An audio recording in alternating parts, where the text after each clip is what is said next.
So we're heading back. I was on vacation to the land for 5 days, and my wife was up here for 9 days.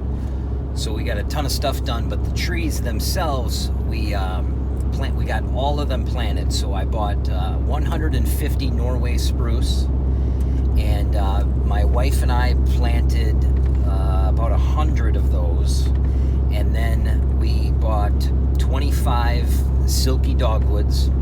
We got all those planted, and then we bought 30 more trees, and those were a mixture of thicket crab apples. There was two other varieties of crab apples, 3 regular apple trees, Serviceberry, Service plum, elderberry,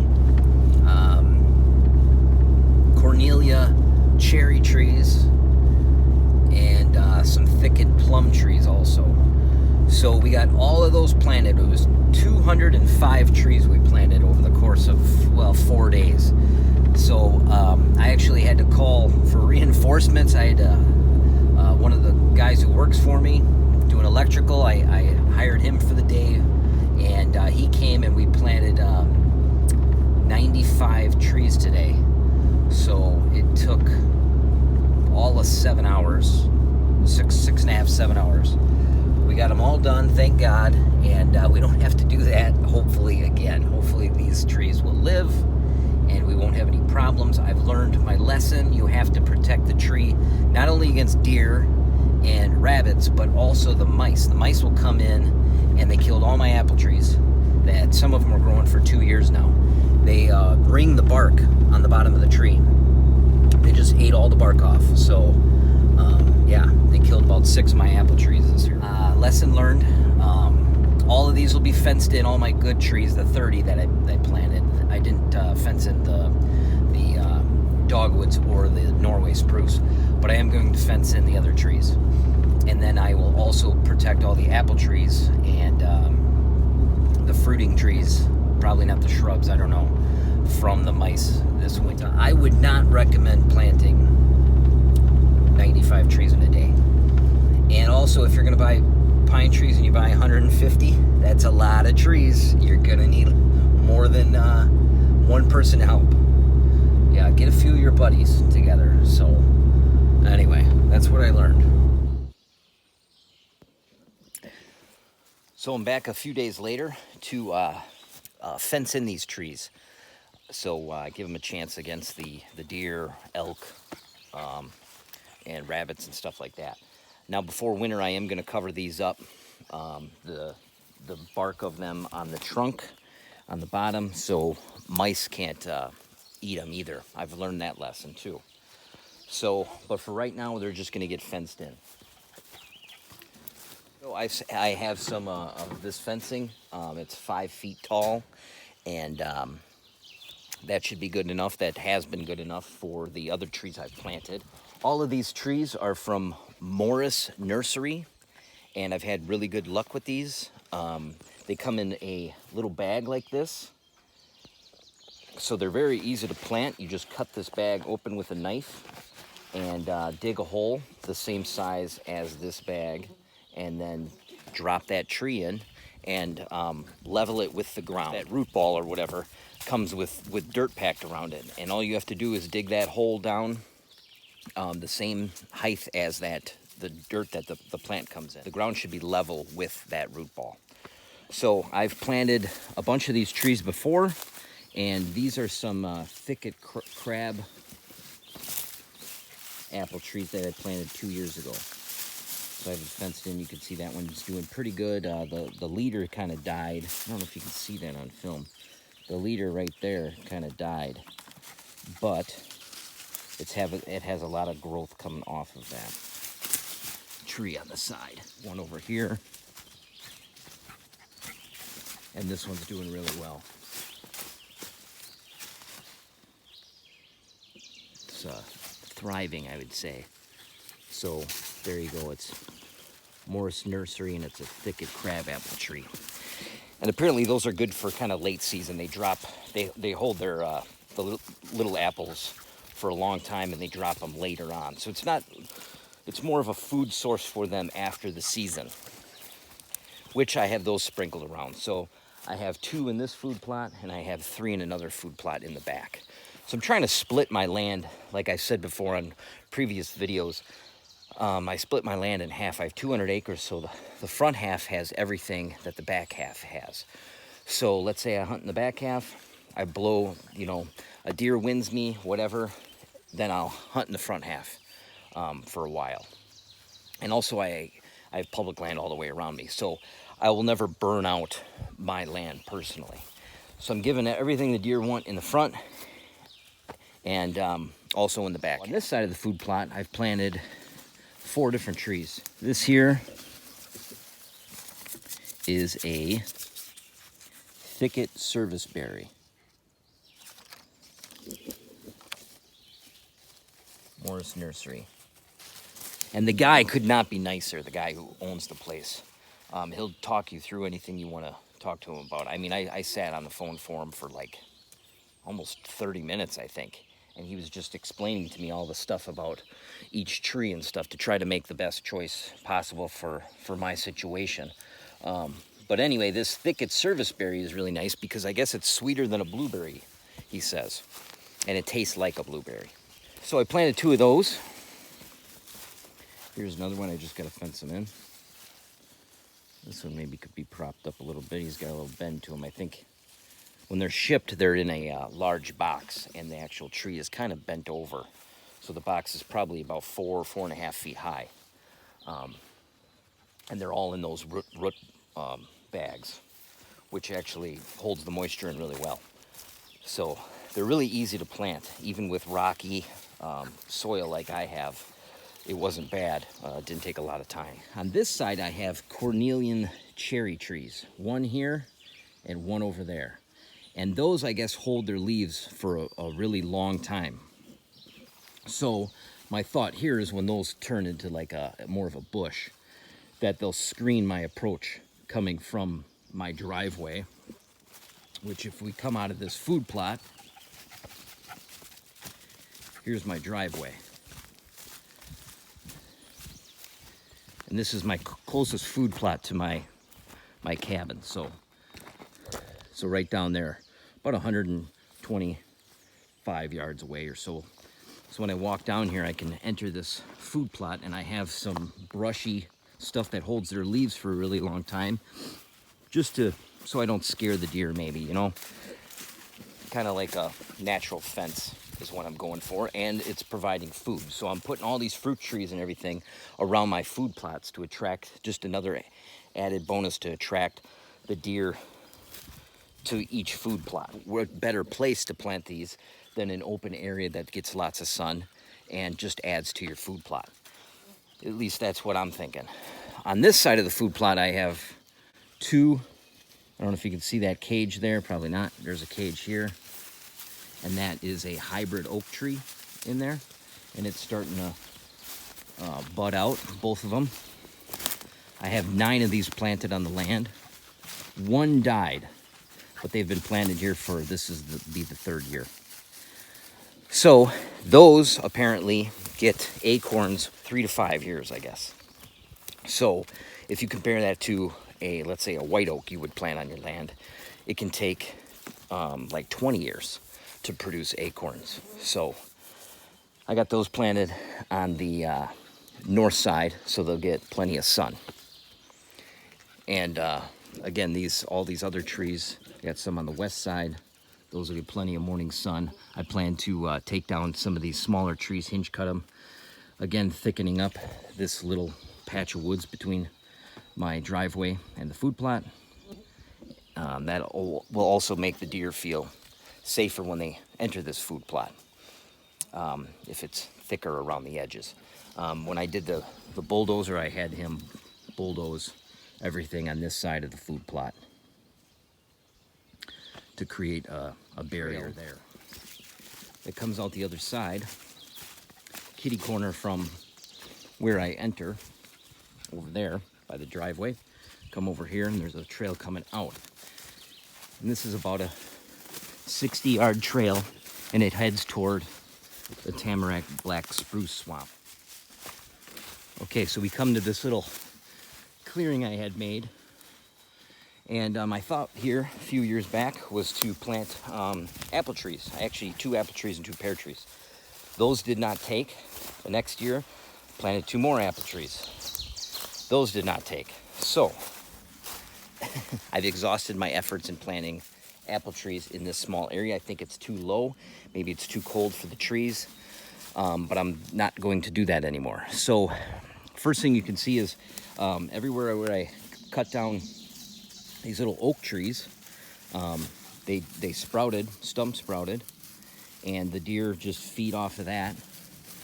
So that's one natural little draw. But what I did here now is I planted 2 elderberries, and I got another one over here. So the other thing I planted was 10 Silky Dogwoods in here. So those love wet areas. So here's one here, and they're all dispersed around here. There's another one. There's one. It's a nice big one. They're already starting to sprout. Those I got from a different nursery close to my house. But those are fairly cheap plant, and I think they're going to do really well in here because it's, again, right next to a swamp. And here's my tree stand. So I'll be able to get shots into this little area. So it's not your conventional food plot, but it's still providing food for the deer, and I won't have to maintain it like a regular food plot. So that'll be nice. It's not like I'm gonna have to come in here and disc or anything. You just plant a bunch of dogwoods, a couple elderberries, and the stump sprouts off these oaks that they like, and it'll be a draw for the deer anyhow. Also planning on, right there is a little cluster of popple trees. So what I'm thinking I'm going to do is cut down a bunch of those, because those will sprout up from the roots, and I'll have a bunch of young popple trees for the deer to eat because they love those. And this is a natural edge, the swamp and the regular woods. So the deer are actually going to naturally walk through this area, which they do, because we've had this tree stand here for since we bought the land, so 4 years. And the first gun season, the guy got a shot at a nice buck and missed it out of that tree. He hit a limb, is what I was told. So, Mike, if you're watching, so he missed the deer. But in through this swamp, we have 2 shooting lanes.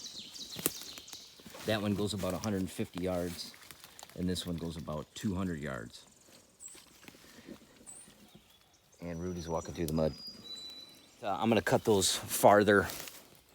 Every winter I come in here and I cut another 50 yards or so. So those will continue to push back into the swamp to catch them deer during gun season in case they go through, or we do a drive or something like that. But yeah, so that's that little food plot.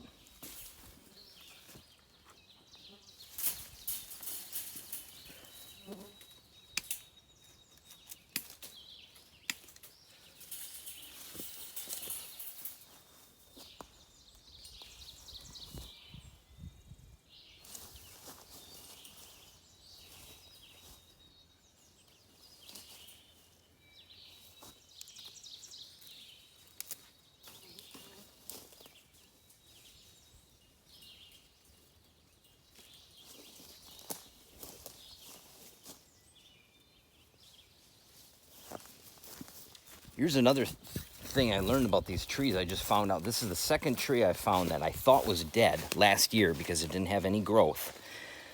But now it's bounced back. It's really strange. So I could have swore that these are from the same company, Morris Nursery, and this is a Dwarf Korean Chestnut. And he warned me that this might be an area that's kind of right on the fence that if it'll grow or not. And you can see that this looked dead right there. But I just looked at it because I was going to take this fence off. Well, there you go. It's still growing. So, and I had that with one of my peach trees in the back food plot that I thought was for sure dead, and I was about to rip it up and plant a different tree right there, and it had growth coming off the base of the trunk. So yeah, give your trees another year after you think they're dead, maybe, you know what I mean? They might not be dead. So I've had that happen. That's the second one, but that's good. So I would love to get some chestnut trees because we're pretty far north to get them, but the deer just love them. They're candy to the deer. So now closer to the road, which is that way, and off of my driveway again, there's a small trail, and it comes to about an 1/8 acre food plot, clover plot. And here I have a thicket plum tree there and there. That's on the north side, so it'll get plenty of sun. And then on the west side here, I have 2 cornelian cherries again. I have a food plot, a bedding area about 100 yards that way. So that again will hopefully screen me entering, which I have a tree stand here, which might move closer to the bedding area. But anyway, and I also have planted pine trees on the outskirts of that bedding area, which will get pretty good sun because I hinge cut all that. So that will screen me also coming into this food plot from the deer in the bedding area. And if there's an east wind, it'll cut down the wind coming into the bedding area, so they'll have like a little thermal break or whatever, wind break, and thicken up the bedding area. So that is my idea in this one. So now we'll go in the backside of my land.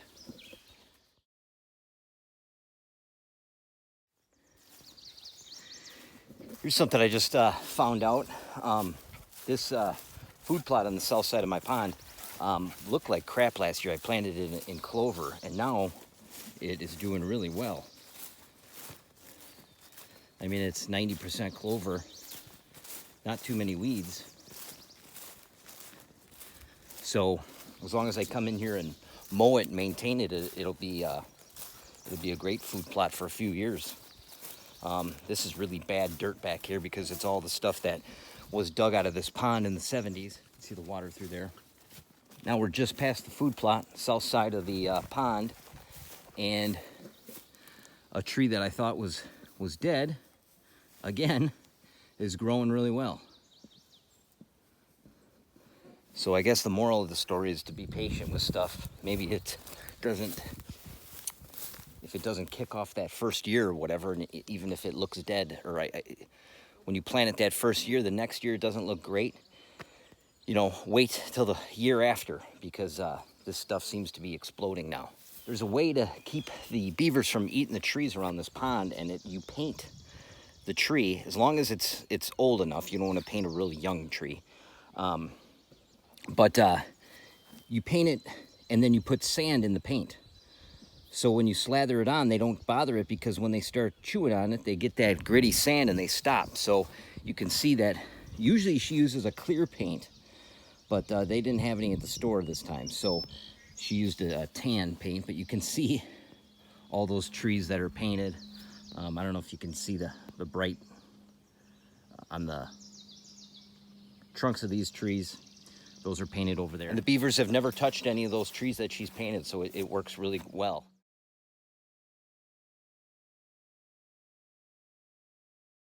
So I got a couple apple trees.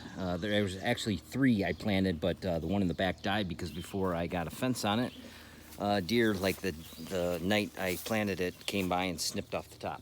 So, but in the back this time I planted 2 more serviceberries. This is right across from my 8x8 elevated box stand there. So right around the corner from those 2 apple trees is another food plot with a long straight trail going to it, and the trail just happens to be in line with that tree stand. So as you come down here, we got a silky dogwood. We got a couple of I believe they're beach plums. One on this side, one on that side. They're plum trees. We have a hybrid oak tree This is on the north side, so it's getting the most sun. We have a red osier dogwood here and one here. And these were planted 2 years ago, and they're really taking off. I took the cages off of those and put them on those plum trees because Menards was out of fencing and I ran out of the extra that I had. So we have, again, 3 more Silky Dogwoods on this north side of the plot. So it's getting the south sun on this skinny trail. Then I have a chokeberry and Silky Dogwoods all throughout here, lining the north side of this food plot. I believe there's 8 altogether, and 2 red osier dogwoods. And then here, which I ran out of fencing, is the cornelian cherry, and I also have one right there by that stump. And again, that is to screen my access into a tree stand that I have on this swamp here at the end. The deer actually crossed this swamp because it's the skinniest section to the woods on the other side, and this would be the food plot that they would hit first, is what I hope. So I put a tree stand right on their trail that comes out. And again, the tree stand is over here, so during gun season we'll have a shooting lane to this food plot if we ever plant like a fall food plot in here. Fall food.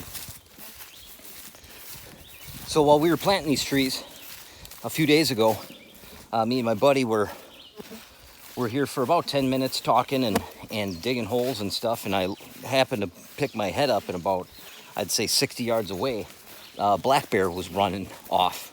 So I don't know if he was coming in and then turned around or walked past us, but either way, it was kind of weird because he knew we were there. We were talking. You know, we weren't whispering or anything. So anyway, in the spring, I like to carry a gun on me just in case. About 3 years ago, I had a black bear chase me and my dog.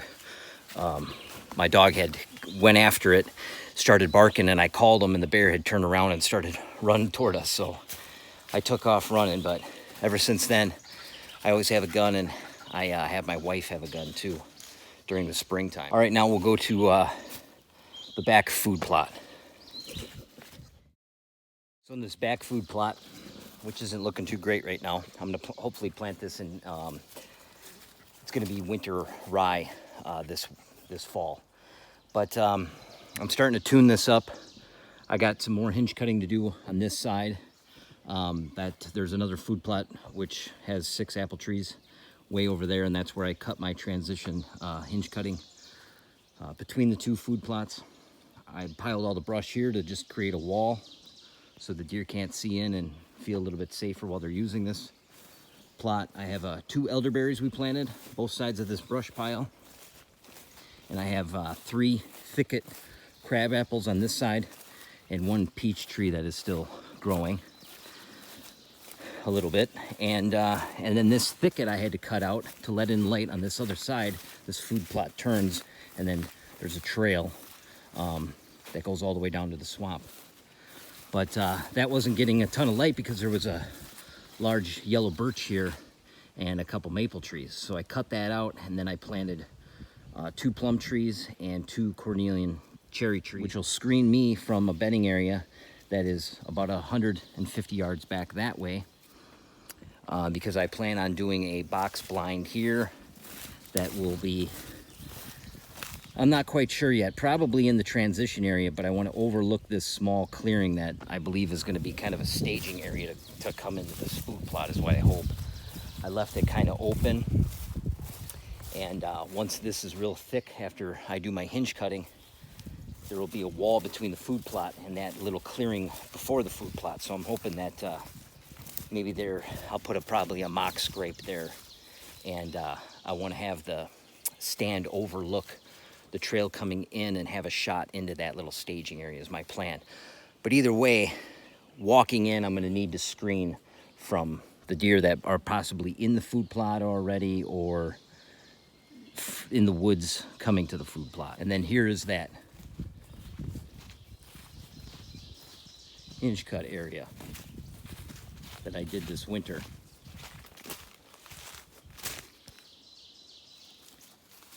You can see all the canopy that's taken out, and it goes all the way down.